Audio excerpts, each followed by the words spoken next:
Bonjour à tous et bienvenue sur cette vidéo de présentation du P51D et TF51 de DCS World.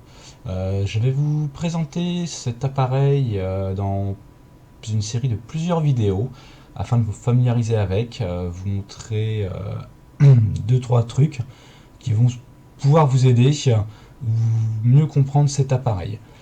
Pour commencer, je vais partir sur le TF51D qui a les mêmes instruments, qui fonctionnent de la même façon. C'est juste qu'il y a l'armement en moins, parce que bon, l'armement, je reviendrai dessus dans une vidéo à part. Dans un premier temps, je vais surtout vous présenter l'appareil et son cockpit, ainsi qu'un petit peu, pour ceux qui ne connaissent pas, DCS World et le principe. Comme vous pouvez le voir, on est quand même sur une qualité de graphisme qui est vraiment géniale. La qualité des appareils est énorme. On peut voir les rivets, les reflets sur les ailes, les verrières. Même en vue extérieure, on peut voir le pilote avec tous les détails du cockpit. Donc on est vraiment sur une belle simulation. Et vous allez voir, là on va passer dans le cockpit, on a la même chose dans le cockpit. Voilà, donc pour le cockpit, quelque chose de très détaillé, propre, on peut zoomer, on a quand même des instruments qui sont d'une excellente qualité. Voilà, il y a tous les petits détails. Et le gros avantage donc, des modules de DCS, c'est que voilà, tout est cliquable, vous pouvez switcher un peu tout ce qu'il y a dans votre cockpit, donc c'est assez énorme. Alors pour ceux qui aiment pas trop se prendre la tête, qui aiment juste prendre leur avion et tirer en l'air, faire des trous dans l'ennemi puis rentrer, c'est vrai que c'est peut-être pas le jeu qui va vous satisfaire, parce que là il va falloir mettre les mains dans le cambouis, un petit peu potasser le manuel de vol. Alors bon, l'intérêt de ces vidéos, c'est que ça va vous éviter d'ouvrir le manuel. Ça va vous donner ce qu'il faut savoir, en tout cas pour pouvoir le démarrer, le décoller et prendre un petit peu de plaisir aussi avec cet appareil sans forcément avoir lu les 80 pages approximatives des manuels. Donc voilà. Alors, je vais vous présenter les instruments et tous les switches qui peuvent se trouver dans le cockpit du P51, histoire que vous y voyez un petit peu plus clair. Je reviendrai dans une autre vidéo pour vous montrer la procédure de démarrage. Je resterai sûrement sur le TF51 pour cette procédure, ainsi que pour le décollage ou atterrissage. Je passerai vraiment sur le P51 en lui-même pour vous présenter l'armement. Voilà. Donc ici, ce levier jaune, c'est les volets. Donc là, ils sont baissés. Le moteur n'étant pas démarré, vous n'avez pas de pression hydraulique. Ici vous avez un petit manomètre qui vous permet de voir où en est la pression hydraulique dans votre circuit. Voilà, vous n'avez pas de pression hydraulique, donc les volets ne bougeront pas. Par exemple, si votre moteur vient à casser, forcément la pression va redescendre au fur et à mesure, et si vous sortez les volets pour vous faire un atterrissage ventral, vous mettez trop de temps, vos volets en fait vont par la pression de l'air vont remonter, car il n'y aura plus assez de pression hydraulique pour compenser, et du coup vos volets vont remonter et vous ne pourrez plus utiliser vos volets. Donc voilà, ici vous avez les commandes de carburateur air control. Donc pour le P51, vous le mettez à fond, celui-là vous n'y touchez pas, vous les mettez deux à fond, et pour voler ça suffit. Vous avez ici trois molettes, trois roues. Ce sont en fait les trims de l'avion. C'est ce qui va vous permettre de stabiliser au mieux votre avion. Si vous trimez bien, vous pourrez presque, on va dire, voler droit sans avoir à toucher votre joystick. C'est un des gros avantages du P51. Vous pouvez vraiment le trimer avec précision et faire des longs vols sans avoir besoin de vous battre avec l'avion. C'est un de ses gros avantages. C'est un avion qui est très plaisant pour les longs vols. En plus, il ne consomme rien du tout. Il a une très bonne autonomie. Donc celui-ci, c'est celui qui va vous servir le plus souvent. C'est le trim, le rudder, donc le trim pour la dérive. Voilà. Alors normalement, celui-ci, c'est le trim pour la profondeur, l'élévateur. On peut lire ici. Et là, celui des ailerons. Alors petite inversion, là, on est sur la version 1. 1.2.14 dans DCS. J'ai remarqué il y a une petite inversion, une erreur. Actuellement, celui-ci c'est le trim des ailerons et celui-ci le trim de la profondeur. Donc c'est vrai que si vous avez attribué des touches pour compenser, par exemple là j'utilise ma touche pour le trimer vers le bas, en fait je suis en train de modifier mes ailerons, donc là ça va agir sur un peu sur votre avion et c'est pas du tout agréable. Donc utilisez vraiment principalement le rudder, éventuellement le trim, donc les ailerons, mais pour la profondeur. Voilà, celui-ci pour l'instant, tant qu'ils n'ont pas corrigé, n'y touchez pas. Vous avez ici, sous ces petits capuchons noirs, alors je vais essayer de zoomer pour voir mieux, voilà, sous ces petits capuchons noirs, ça c'est en fait vos contrôles manuels pour vos radiateurs d'eau et radiateurs d'huile. Voilà, donc bon, là ça fonctionne pas parce que le moteur ne tourne pas, les batteries ou le générateur, voilà, c'est pas allumé, ça ne fonctionne pas. Quand vous arrivez dans votre cockpit, c'est en position automatique, hein. Dès que vous refermez les capuchons, ça se met en position automatique. Normalement, le P51, quand vous êtes au démarrage et au roulage pour aller sur la piste, voire même décollage, vaut mieux être ouvert à fond pour éviter que le moteur surchauffe. Néanmoins, dans le jeu, si vous ne mettez pas trop de temps, ça se passera bien et vous n'aurez aucun souci à ce niveau-là. Le petit bouton interrupteur qui est ici va vous permettre de contrôler votre feu d'atterrissage et de décollage. Donc c'est une lumière qui se trouve sous l'aile qui va éclairer la piste lorsqu'il fait nuit pour éclairer. Voilà. Ici, vous avez un petit potentiomètre qui va servir au rétro-éclairage de vos instruments. Alors, je vais brancher la batterie et le générateur. Voilà, on entend que ça se met en route. Voilà, si je pousse, vous voyez bien. Alors ça contrôle, celui-ci contrôle que le côté gauche. Vous en avez un deuxième pour le côté droit, il est ici sous la manivelle qui sert à fermer votre verrière. Voilà.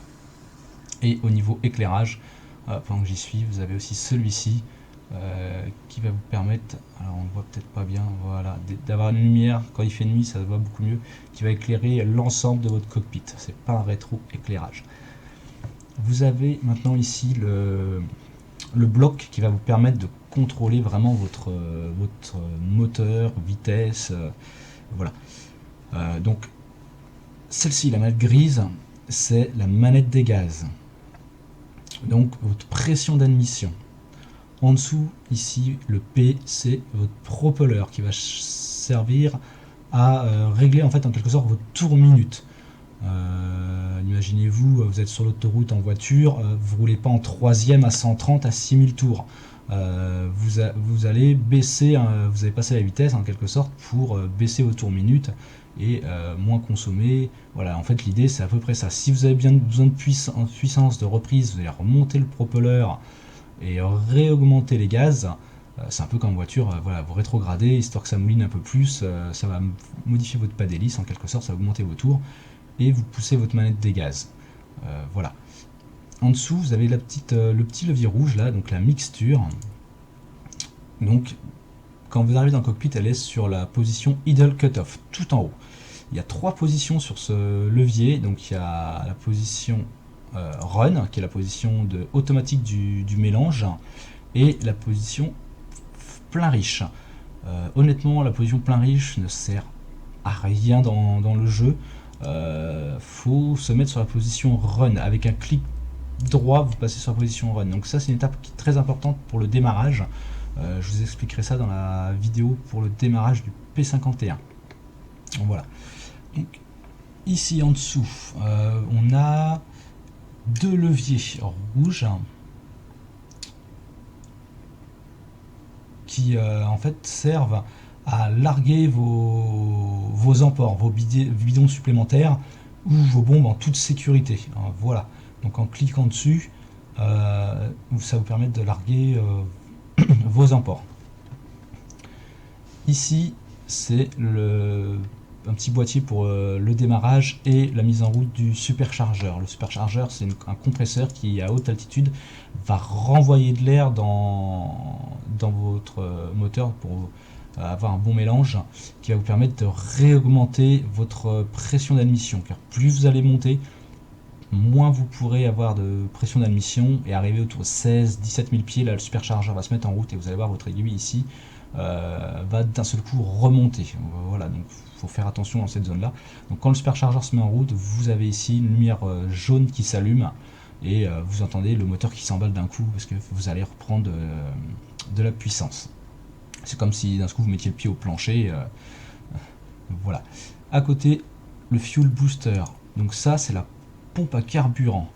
Par exemple là si je l'active, ah ben non, j'ai pas ouvert mon robinet d'essence.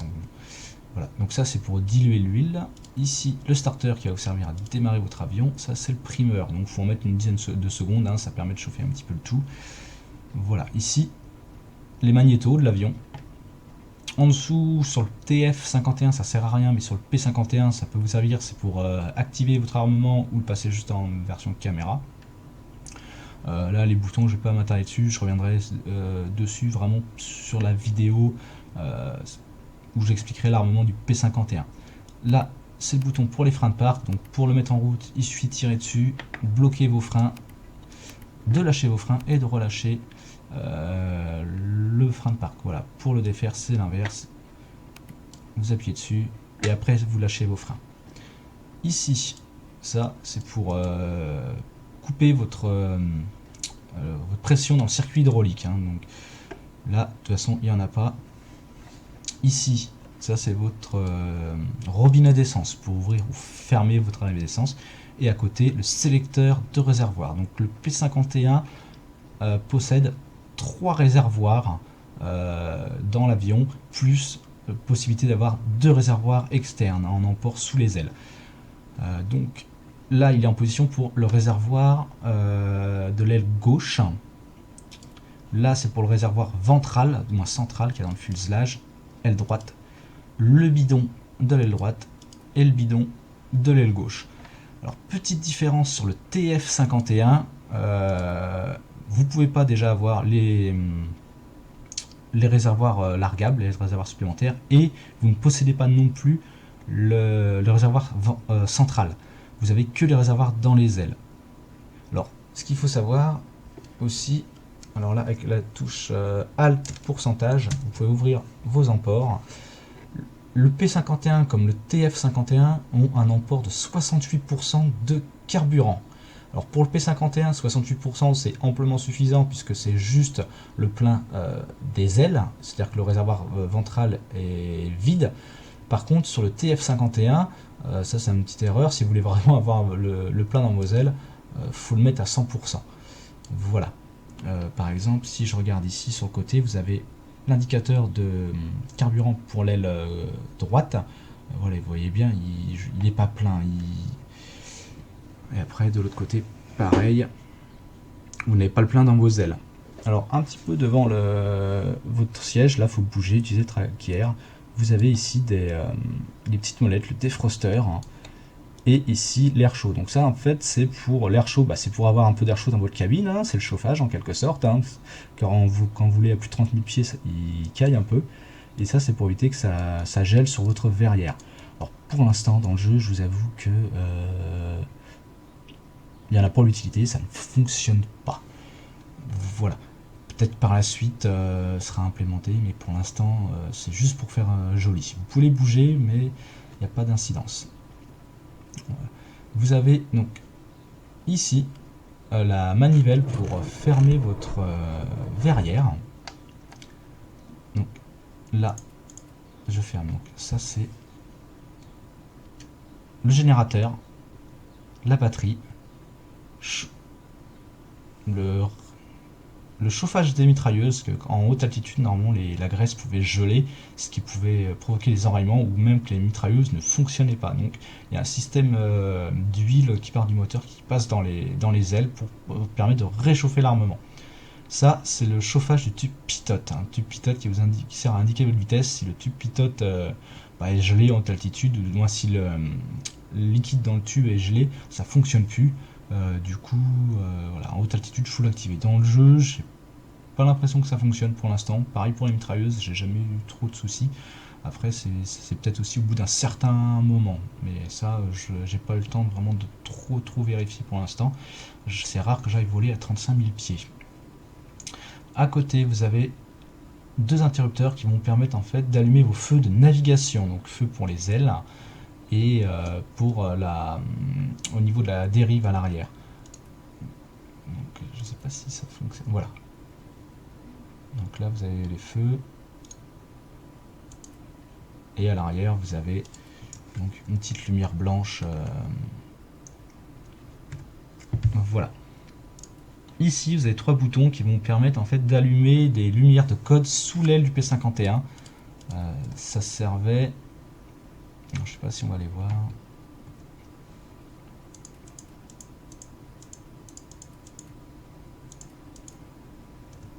Voilà, là on les voit. C'était pour les missions, c'était des codes. Bon, dans le jeu, il n'y a pas trop d'utilité. Donc il y a une lumière jaune, une verte et une rouge. Donc après, il fallait choisir, il choisissait un code et puis en fonction, ça permet de s'identifier. Voilà. Vous avez ici une sorte de ça allume votre radar de recul en quelque sorte. Si un ennemi se glisse dans vos 6, vous allez avoir une sonnette qui va retentir. Alors la sonnette, elle se trouve ici. Ça va être donc un gring perpétuel tant que quelqu'un sera dans vos 6. Ou ça marche aussi quand vous alignez par rapport à une piste. Ça fonctionne. Et la deuxième chose, c'est qu'ici, vous allez avoir le petit voyant jaune qui s'allume. Donc quand l'alarme sonne, vous avez aussi ce voyant jaune qui s'allume. Ça marchera plus sur le P51, je pense, sur le TF. J'ai jamais vérifié si ça fonctionnait. Là, vous avez votre radio. Donc position off. Après, vous avez 4 canaux. Par exemple, ça va vous servir à contacter des tours de contrôle pour avoir un cap ou vous demande d'autorisation pour l'atterrissage, décollage, des choses comme ça. Alors, vous ne pouvez pas vous modifier les fréquences. Ça, c'est la personne qui fait la mission qui choisira les fréquences et qui correspond aux bases. Voilà, vous avez un petit switch ici qui permet, si vous êtes de nuit, de cacher les lumières pour pas que ça vous gêne. Là, c'est le panneau de contrôle IFF. Je vais pas trop m'attarder dessus parce que je ne saurais pas trop vous en parler, je vous avoue. Voilà. Alors, au niveau du tableau de bord maintenant, bon, j'ai pas. Il y a cette grosse manette rouge, ça c'est pour larguer votre verrière. Hein. Quand vous êtes touché, que vous avez besoin de vous éjecter, c'est la manette qui servait à éjecter la verrière. Bon, dans le jeu, il vaut mieux mettre une touche, hein, parce que si vous devez aller cliquer là-dessus, vous allez perdre du temps. Donc, au niveau du tableau de bord et des instruments, vous allez ici avoir votre altimètre, hein, donc en pied, qui va vous indiquer votre altitude. Donc il y a 3 aiguilles, système typiquement, on va dire, américain et anglais. Les Allemands, c'est un petit peu différent, on verra ça dans les vidéos sur les avions allemands. Ici, vous avez votre indicateur de vitesse. Et là, vous avez une sorte de boussole. Là, vous avez un compas. Donc, c'est vrai que l'avantage du P51, c'est ce compas. C'est-à-dire que même quand vous avez de l'angle, que vous tournez, que vous êtes en virage, il va toujours vous indiquer votre cap. Alors que la boussole, ici, c'est un peu comme sur les avions allemands. Dès que vous allez prendre de l'angle ou de l'inclinaison, elle va être complètement déréglée et vous ne vous indiquera plus rien. Il faudra vous remettre à plat pour que vous réindique votre cap. Donc, ce qui est un peu pénalisant. Heureusement, les avions anglais et américains possèdent ce compas. Ici, vous avez ce qui va vous servir à trimer votre appareil. J'ai oublié le nom exact. Une petite horloge. Votre horizon artificiel. Le variomètre qui va vous indiquer le nombre de votre assiette. Hein, en quelque sorte, ça va vous indiquer, c'est pas vraiment votre assiette, c'est plutôt le nombre de pieds par minute que vous allez prendre. C'est votre taux de montée ou de descente. Voilà. Ici, vous avez tout ce qui est température. Voilà. Ainsi qu'ici, moi, personnellement, j'utilise surtout celui-ci, la grosse aiguille qui, voilà, ça suffit. Personnellement, j'ai pas de problème de surchauffe ou de casse. Du moment qu'ici vous êtes avant le rouge, vous pouvez même aller sur le rouge, voire dépasser un petit peu, le moteur va pas casser. Alors, insistez pas trop non plus. C'est comme hein, vous roulez pas en zone rouge avec votre voiture. Là, c'est pareil. Hein. Si vous voulez pas casser le moteur, vous pouvez vous permettre un petit peu d'aller au-dessus, mais si vous vous rendez compte que vous êtes au-dessus, baisser vite les gaz et les tours minutes pour lui permettre de refroidir. Ici, vous avez le manifold pressure, c'est votre pression d'admission, c'est les gaz en fait que vous mettez sur votre avion, et en dessous vous avez vos tours minutes. Donc la zone verte, c'est la zone d'économie du P51, ce qui va vous permettre d'avoir une autonomie énorme. Votre avion ne va rien consommer quand vous serez dans cette zone. Alors petite chose à savoir par contre avec le P51, quand il faut toujours éviter au niveau de vos aiguilles d'avoir par exemple pression d'admission plus forte que vos tours minutes. On va dire que si en tour minute vous êtes là dans le vert tranquille et que d'un seul coup vous remettez une grosse pression d'admission, il y a de grandes chances que vous cassiez votre moteur. Quand vous arrivez sur une action, vous allez devoir solliciter votre avion, vous réaugmentez d'abord vos tours minutes, donc le propelleur, et ensuite la manette des gaz. Voilà. Je crois avoir fait le tour. Donc, de toute façon, si vous avez des questions, il ne faut pas hésiter à passer nous voir sur Check 6 ou sur le forum de l'escadrille Manticore. Voilà. Donc, pour cette vidéo, c'est terminé. Dans la prochaine vidéo, je vous montrerai donc comment démarrer, je vais y arriver, démarrer le P51. Et c'est assez simple, hein. Là, comme je vous ai fait la présentation, je ne m'attarderai pas sur le rôle des instruments. Voilà, allez, bonne journée.